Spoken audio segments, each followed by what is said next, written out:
I've already lost count of the days since they relieved me of duty. Strange how years of your life can just vanish in the blink of an eye. And in a flash, you got nothing but time. Time to reflect on everything that's happened. Hard to believe it's only been a few years since this all began. We were testing out the Normandy, Captain Anderson's new ship, when the distress call came in. An Alliance patrol on Eden Prime had been attacked. They'd seen something they couldn't explain. And whatever it was massive. I hit the ground with my lieutenant, Caden Alenko.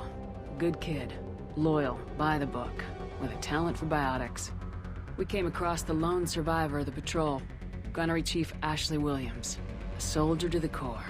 Tough, disciplined, ready to take on whatever came her way. Ashley joined up with us and took us to the spot where she lost her squad. That's when we saw it. The ship. Like nothing I'd ever seen. It was massive, scorching the colony and everything around it as it blasted away.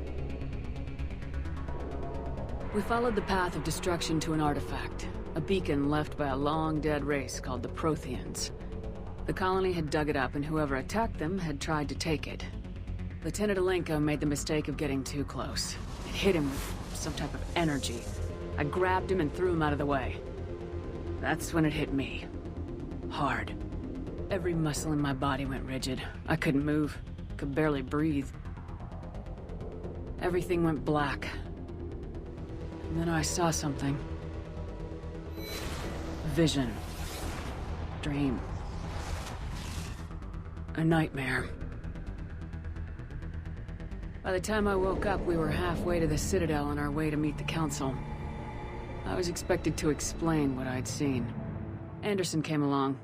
So did Udina, our political representative on the Citadel. With those two heavyweights, it seemed reasonable we could persuade the Council that the ship we'd seen was a potential threat. As was the individual behind the attacks. The main suspect for the Eden Prime massacre was a Turian Spectre named Saren. He'd been seen by one of the survivors from the colony at Eden Prime, and there was some evidence to suggest that the ship was connected to Saren. But even Udina's pointed accusations weren't enough to convince the Council. They just couldn't believe one of their chosen elite Spectres could be guilty of something like that. They needed proof, which meant I needed proof. Fortunately, I wasn't alone in my search. Garrus, another Turian, wanted to help. A top agent for Citadel security. Despite orders from his superiors that he shouldn't get involved, he told me he was suspicious of Saren and he had some useful leads. More importantly, he was willing to share them. That led me to Rex, the biggest, nastiest looking Krogan bounty hunter I'd ever seen. He turned out to be more than just a brute. It was his intel that led us to a fugitive with incriminating evidence on Saren. The fugitive turned out to be an energetic little Quarian named Tali. A tech expert with a knack for hacking, she'd procured some information on Saren. Evidence that proved Saren was dirty. Tali's evidence proved that Saren was responsible for the massacre on Eden Prime, and that the immense warship we'd spotted was in fact Saren's flagship. But it went much further. Saren was trying to find a way to bring back a race of sentient machines from dark space. Machines allegedly responsible for cleansing the galaxy of all organic life. These Reapers were blamed for wiping out all life 50,000 years ago, including the Protheans, then disappearing back through the mass relays to dark space, leaving no trace that they'd ever been. That explained why Saren was after the beacon, and it made some sense out of my visions, but not much else.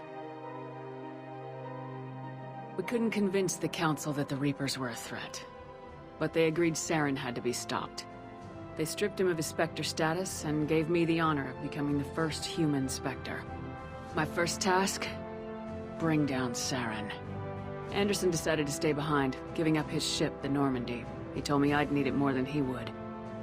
He also pointed me in a direction. Liara. A Prothean expert, adept in biotics, and maybe most importantly, daughter of Benezia, Saren's top lieutenant. And like most Asari, as beautiful as she is intelligent, and born with a unique ability to meld with other species. Liara was able to help me decipher some of the vision the beacon had given me. Nothing concrete, but it gave me some clues. And a new appreciation for the Asari. Her technique for accessing my vision was unexpected, but not at all unpleasant. Kaidan was a little concerned about the connection I shared with Liara. As commander, I knew either relationship had the potential to interfere with the mission.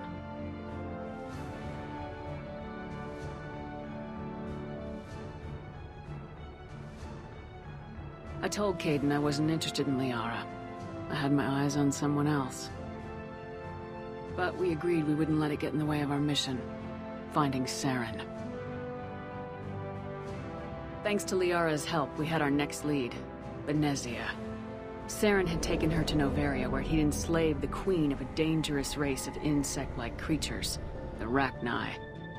He ordered Benezia to use the same technique Liara had used on me to extract information from the Rachni queen. The queen's drones were everywhere, and they were not happy. We had to fight through hundreds of them to get to Benezia. By the time we arrived, Saren was gone, with the information. I tried to reason with Benezia, but Saren had indoctrinated her. He had somehow acquired the ability to control people's actions and wills. Benezia wouldn't surrender, and Liara was forced to watch her mother die in her arms. And I was left with an angry, dangerous Rachni queen to deal with.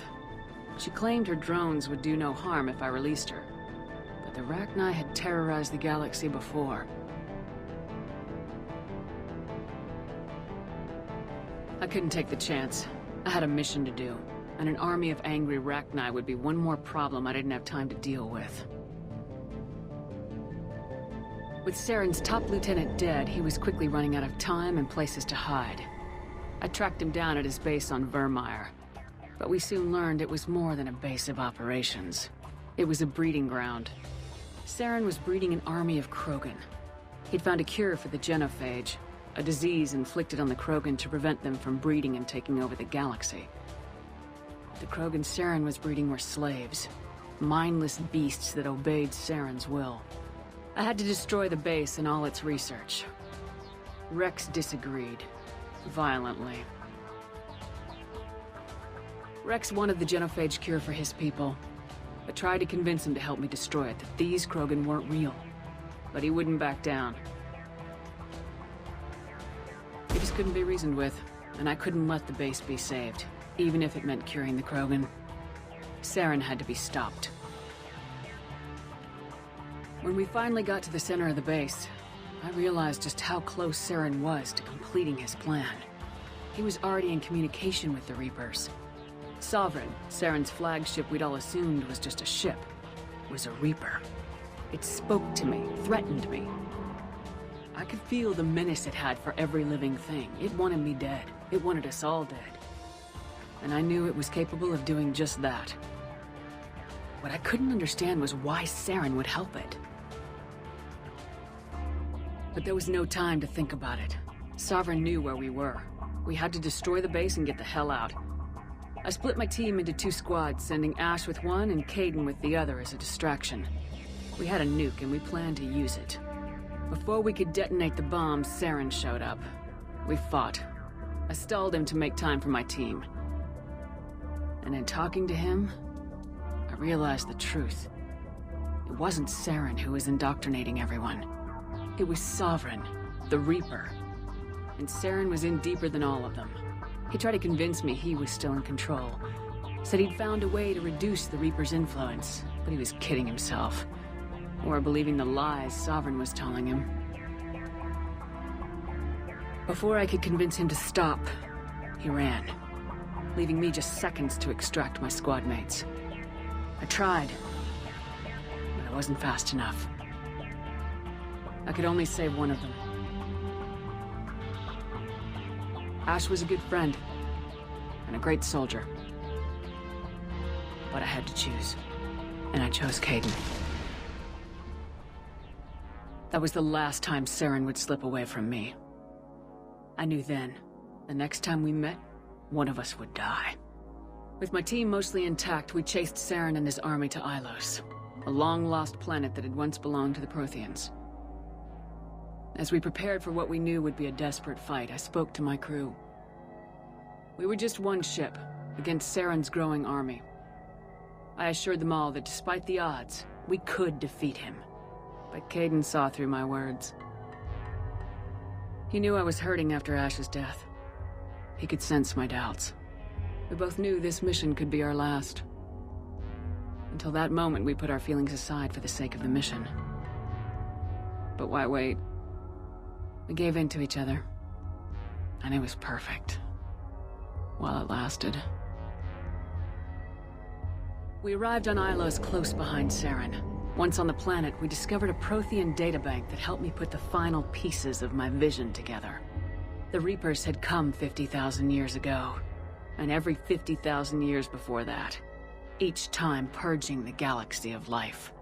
The Protheans had fought and died like every species before them, but a few survived long enough to leave a parting gift. The Protheans had discovered that the Citadel was the key to controlling the mass relays. By sabotaging the Citadel, they found a way to close the relays to dark space, slowing the Reapers' return, giving us the time we needed to find a solution to stop the Reapers once and for all. Saren knew this. He was leading his army to take control of the Citadel and re-establish the relays to dark space, bringing the waiting Reapers here to destroy us all. We followed him to the Citadel. It was intact, but heavily damaged. He had caught the Council fleets by surprise, and they were only now regrouping. And with Sovereign as his flagship, there was little hope that the fleets could counterattack with enough strength to take back the Citadel. But Saren was done running, and I was done chasing him. As the Alliance and Council fleets battled Saren's army outside the Citadel, I cornered the Turian bastard in the Citadel tower and confronted him. He died believing that the Reapers would save him. As I fought to regain control of the Citadel, the Council's flagship, the Destiny Ascension, fell under attack. Despite Saren's death, Sovereign and Saren's army continued to fight. The Council was aboard the Destiny Ascension and they were requesting assistance.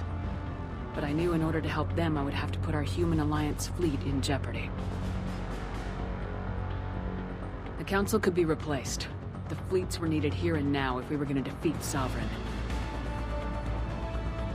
Even with the Citadel back in my control, Saren defeated and the Normandy leading the combined galactic fleet. The battle against Sovereign, a single Reaper, was relentless. It took the combined fleets of humanity and the other races, but in the end, Sovereign fell. But the costs were immense. While humanity's efforts in the war earned us our first seat on the Council, it was a hollow victory. The Reapers were still out there. I knew the fight was far from over, but as the one who'd led the fight against Saren, I was given new responsibilities. The choice of humanity's first counselor was left to me to decide. On the one hand, Udina, the lifetime politician, ruthless and ambitious. He would easily navigate the political landmines that would soon be placed before him. The other choice, Captain Anderson, the career soldier. Tough but fair. But a friend, and someone I could trust. Both great leaders in their own right. I didn't much like Udina, but sometimes you need a pit bull on your side. Someone willing to be the bad guy, for the sake of the greater good. The war was over. The threat had passed. In time, the Council would rebuild itself. The Citadel could be repaired. Even the pain of lost friends would fade. But none of that mattered if the Reapers were still out there. And if they were all as powerful as Sovereign, we had to find a way to stop them. I had to find a way. I gathered my crew, took my ship, and went in search of answers. Officially, the Council would only say I was assigned cleanup duty, routing out any remnants of Saren's army. But the Geth and Saren were just the beginning. The Reapers had other plans. A few months after the battle for the Citadel, while we were on patrol, we were attacked by an unknown vessel. Before we knew what was happening, we were disabled and forced to abandon ship. The Normandy was destroyed. We lost a lot of good people. I almost didn't make it myself. Technically, I was as close to death as you can get. By the time my body was recovered, there wasn't much left. The pro-human group Cerberus acquired what was left of my body and spent the next 2 years rebuilding me. My memories, abilities, everything. The person in charge of my recovery was a Cerberus agent, Miranda Lawson. Brilliant and efficient. But before I could be completely rehabilitated, the Cerberus facility we were in was attacked. I was forced to fight my way out. In my condition, I should have died. But an ex-Alliance soldier named Jacob Taylor kept me alive. We found Miranda and we escaped. They took me to meet the Elusive Man, the leader of Cerberus and the one who had ordered me rebuilt. The Elusive Man lived up to his name, offering half answers to many of my questions. But he did explain why he had brought me back. He believed I was the one person who could stop the Reaper threat. And he explained that the Reapers had a new ally, an insectoid race called the Collectors. The ones who had attacked the Normandy 2 years earlier. Since that time, they'd been systematically abducting entire human colonies and taking them beyond the Omega-4 relay. A place that no ships other than Collector ships ever return from.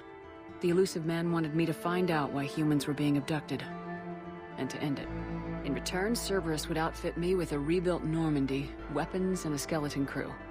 As long as I agreed to take along Miranda, Jacob, and an illegal AI named Edie. I told the Elusive Man I wanted my own team, people I knew. He already had a list of individuals that he wanted. People that might be willing to go on a suicide mission, to head beyond the Omega-4 relay and face the unknown. It was an interesting list. Ex-convicts, assassins, experimental scientists. In the end, it was my choice.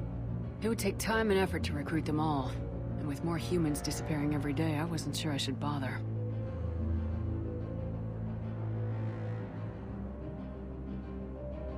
I decided I needed all the help I could get. Recruiting the team took me all over the galaxy. Along the way, I met some old friends. They were quick to join, despite the risks.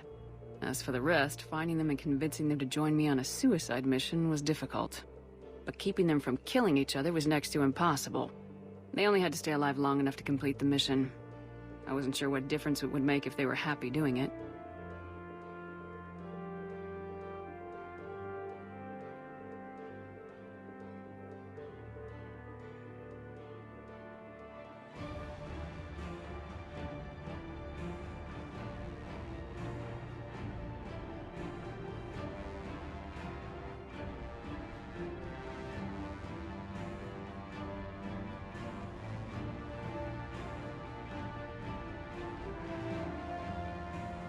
There was no point wasting energy helping the team get along when they were gonna die anyway. I tried to recruit and reconnect with a few of my old squad, but they were suspicious of Cerberus. No doubt why they weren't on the Elusive Man's list to begin with. Worse, they'd moved on. For 2 years, they'd believed I was dead and lost. Now I was headed off on another suicide mission. If things were gonna get better between us, it would take time. But I was running out of time.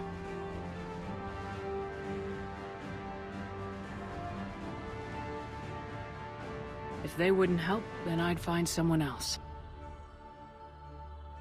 With most of the team recruited, we were getting close. We just needed to figure out how to survive the Omega-4 relay.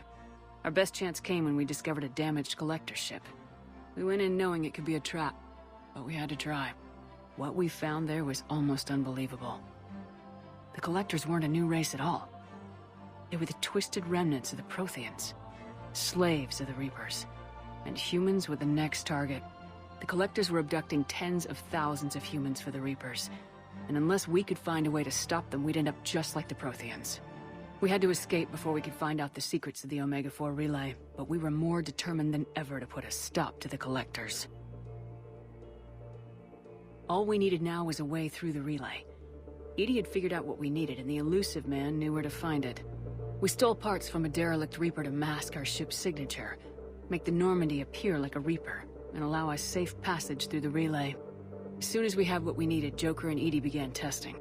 But while I was away on mission with the team, the collectors attacked the Normandy, determined to destroy it before we could finish the tests. Joker and Edie did their best to fight them off.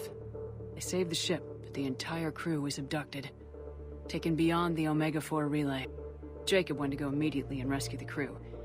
Edie and Miranda wanted more time to prepare before we attacked. We had everything we needed to get through the Omega-4 relay safely.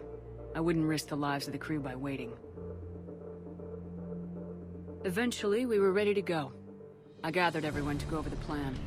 We all knew this was likely a one-way ticket. The team was as ready as they could be, but they were nervous. We knew this could be our last day together. We were scared and looking for reassurance. Some of us found it in each other.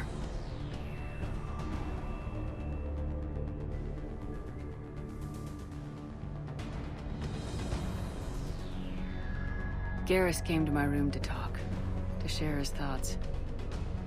We spent the night together, comforting each other.